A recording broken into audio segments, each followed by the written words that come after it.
होगा। आज आपको बहुलक के बारे में पढ़ाता हूं। पेपर में एक सवाल आता है 4 नंबर का जिसमें पूछा जाता है कि बहुलक ज्ञात कीजिए। तो बहुलक को सरल तरीके से अपन किस तरीके से समझा सकते हैं, आज आपको सरल तरीके से समझाने की कोशिश करते हैं। बहुलक में क्या होता है कि पेपर में सारणी दी रहती है, अपन को सारणी बनाना नहीं है, सारणी दी रहती है। जैसे सारणी दी है आयु 5 से 15, 15 से 25, 25 से 35, 35 से 45, 45 से 55 और 55 से 65। नीचे अपन को रोगियों की संख्या दी है, रोगियों की संख्या दी है 6, 11, 21, 23, 14 और 5। ये अपन को रोगियों की संख्या दी है। ऊपर अपन को आयु दी है, नीचे रोगियों की संख्या दी है। तो बहुलक ज्ञात करने के लिए सबसे पहले सबसे अधिक बारंबारता वाला अंक ढूंढा जाएगा। ये जो रोगियों की संख्या दी है, दूसरी वाली जो कॉलम दिया है, इस कॉलम में ये देखना है कि सबसे अधिक संख्या कौन सी है। तो इसमें आपको 6, 11, 21, 23, 14, 5, इन नीचे वाली संख्या में सबसे जो अधिक संख्या है वो है आपकी 23। सबसे अधिक संख्या आपकी 23। तो अपन क्या लिखेंगे यहां पर, सबसे अधिक बारंबारता वाला अंक 23 है, क्योंकि सबसे अधिक अंक कितना है, 23 है। तो अपन यहां लिखेंगे सबसे अधिक बारंबारता वाला अंक 23 है, जिसका बहुलक वर्ग अपना कौन सा हो गया, 23 के सामने वाली संख्या लिख ली है। 23 के ऊपर वाली संख्या लिखी है 35 से 45। तो ये अपना क्या हो गया, बहुलक वर्ग हो गया। तो क्या लिखेंगे, सबसे अधिक बारंबारता वाला अंक 23 है, जिसका बहुलक वर्ग 35 से 45 है। तो सबसे पहले अधिक अंक लिखना है, अधिक अंक के सामने जो वर्ग होगा वही अपना बहुलक वर्ग होगा। अब बहुलक ज्ञात करने के लिए L का मान ज्ञात करना पड़ेगा, H, F1, F2 और F0, क्योंकि बहुपद का जो सूत्र होता है वो होता है L plus F1 minus F0 upon 2F1 minus F0 minus F2 into H। इसलिए अपन को सबसे पहले L का मान ज्ञात करना पड़ेगा, H का, F1 का, F2 का और F0 का। तो अपन कैसे मान ज्ञात करते हैं। L का मान 35, कैसे आया 35, ये जो अपना बहुलक वर्ग है, बहुलक वर्ग है 35 से 45। तो जो इसकी निम्न संख्या है, पहली वाली संख्या, ये निम्न पद होता है, ये उच्च पद होता है। ये जो निम्न पद होता है ये होता है L। तो अपन लिखेंगे यहां L बराबर 35। फिर इन दोनों के बीच में गैप, अर्थात दोनों के बीच में अंतर, अर्थात दोनों के बीच में डिफरेंस, यानी दोनों के बीच में डिफरेंस यानी गैप कितने का है, 10 का गैप है। 35 से 45 के बीच में 10 का गैप है। तो H बराबर हो गया 10। L बराबर यानी पहला पद L बराबर 35 और H बराबर हो गया 10। H कौन है, दोनों के बीच में गैप है।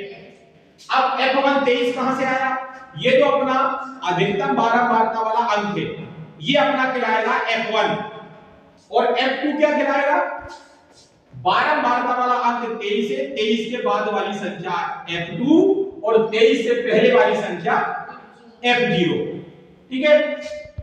तो कहने का तात्पर्य यह है कि जो बारंबारता वाला अंक है उसके बाद वाली संख्या F2, उसके पहले वाली संख्या F0 कहलाएगी। तो F1 का मान 23 हो गया क्योंकि बारंबारता वाला अंक है। F2 का मान हो गया 14 क्योंकि बारंबारता के बाद वाला अंक 14 है। फिर F0 यानी उससे पहले वाला अंक, पहले वाला अंक अपने पास 21, तो 21 लिख दिया। अब ये मान लिखने के बाद अब अपन बहुपद ज्ञात करते हैं। तो बहुपद ज्ञात करने का फार्मूला है L plus F1 minus F0 upon 2F1 minus F0 minus F2 into H। तो L की जगह L का मान रखते हैं। तो L का मान कितना है 35, F1 का मान 23, F0 का मान 21 अपॉन 2 इनटू F1 का मान 23, F0 का मान 21, F2 का मान 14 और H का मान 10। यानी कि मानों को अपन ने प्रतिस्थापित कर दिया। अब 35 का 35 लिखा प्लस 23 में से 21 घटाएंगे तो कितना बचेगा 2, 2 का 23 में गुणा करेंगे 46, माइनस 21 और माइनस 14। जब दोनों संख्या माइनस की होती है तो वो संख्या जुड़ जाती है, जुड़ने के बाद चिन्ह कौन सा हो जाता है, माइनस हो जाता है। तो -21 और -14 हो गए -35 इनटू 10। 35 का 35, 2 का 2, 46 में से 35 घटाएंगे तो 11 बचेंगे, क्योंकि 46 प्लस की संख्या है और 35 माइनस की संख्या है, इसलिए 46 में से 35 घटा देंगे तो 11 बचेंगे इनटू 10।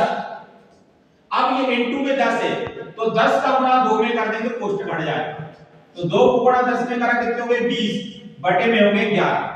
अब सबसे बड़ी समस्या यही आती है प्रत्येक बच्चे के साथ, यहां तक तो बच्चा सवाल हल कर लेता है परंतु यहां से उसको काटना नहीं आता। तो इसमें दो नियम है, या तो आप 11 का 35 में गुणा कर दें, नहीं तो 11 का 20 में भाग देते हैं।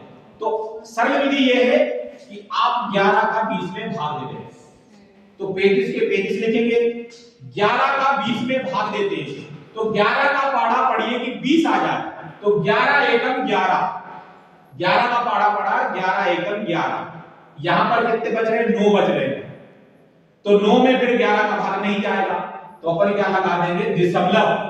जब किसी संख्या में भाग नहीं जाता है तो दशमलव लगाई जाती है और दशमलव लगाने के बाद संख्या में 0 बढ़ा दी जाती है। जैसे 11 का पाढ़ा पड़ा अपन ने 20 पर, 11 एकम 11, कितने बचे 9, भाग नहीं जा रहा है 9 में तो दशमलव लगाई, दशमलव लगाई तो इधर तो 9 बच रहे थे, उस 9 में 0 बढ़ गई, तो कितने हो गए 90।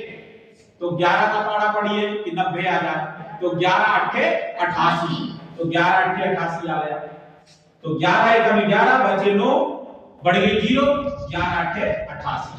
अब 35 को 1.8 में जोड़ देंगे, तो 35 और 1 36, 36.8, इसको जोड़ा कैसे मैंने इस प्रकार से, 35 में 1.8 को जोड़ा, ऊपर दशमलव और 0 बढ़ा दीजिए, 8 का 8, 5 और 1 6 और ये 36, तो इस प्रकार से ये आंसर आ गया 36.8। तो ये आपका बहुलक कंप्लीट होता है। तो बहुलक में मेन चीज यही है कि सबसे पहले अधिक बारंबारता वाला अंक देखना है, फिर अपन को ये h l f1 f2 f0 का मान निकालना है और फिर फार्मूला लगा के पूरे बहुलक को हल करना है। ये बहुलक बहुत सरल तरीके से आपको समझ में आया।